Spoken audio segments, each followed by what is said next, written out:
ڈالروں کی اب یلغار. اب یہاں پر امریکی سرمایہ اور ڈالر چاہے مشرق سے آئے چاہے مغرب سے آئے وہ یہودیوں کا اعلی کار ہے. آپ نے اگر $1 نوٹ کا اگر کبھی نقشہ دیکھا ہو، اس کے اوپر جو سگنیا بنا ہوا ہے، جو نشان ہے، وہ کیا ہے؟ پیرامڈ، احرام مصر. یہ کن کے لیے اہمیت رکھتے ہیں؟ ہزارہا یہودیوں کا خون اور ان کی ہڈیاں ان پیرامڈز کے تلے دبی ہوئی.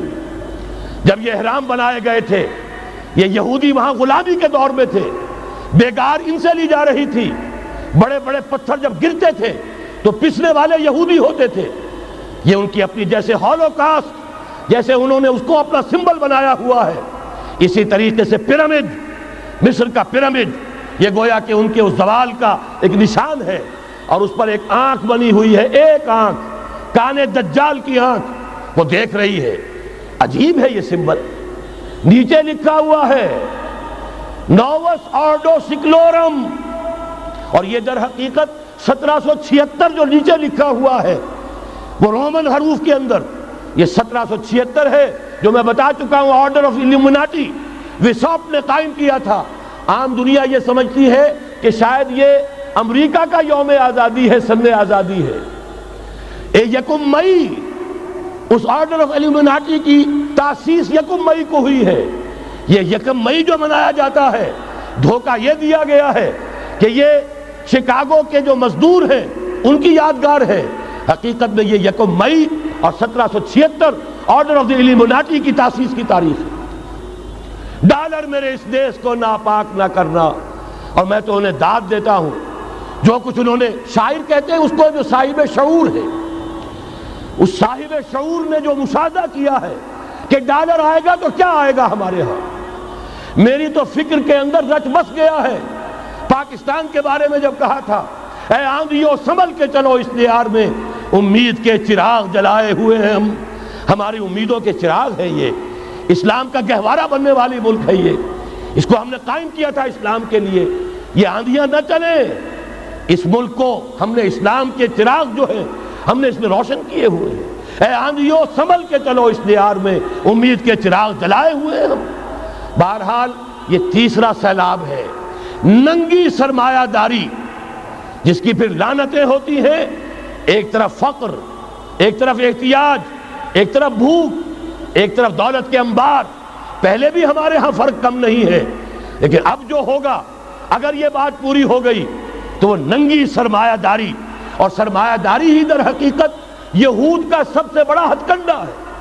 یہ بینکنگ کا نظام، یہ سارا کا سارا سودی نظام، یہ IMF، یہ ورلڈ بینک، یہی تو ان کے سب سے بڑے ادارے ہیں. تو واقعہ یہ ہے کہ 3 طرف سے ہم پر حملہ ہو رہا ہے. اور یہ سود کے بارے میں کیا کہا تھا اقبال نے؟ از ربا آخر چمی زائد فتن.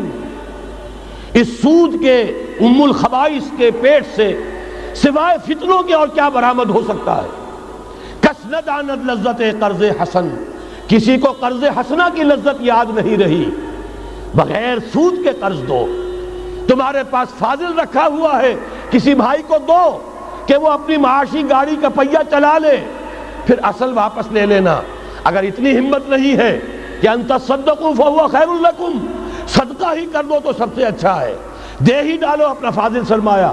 یسألونک ماذا ينفقون قل العفو، مت رکھو اپنے پاس، یہ گندگی ہے. لیکن اگر بڑے ہی کم ہمت ہو تو کم سے کم قرض حسنہ دو، اپنی اصل رقم واپس لینا. کس نہ دانت لذت قرض حسن.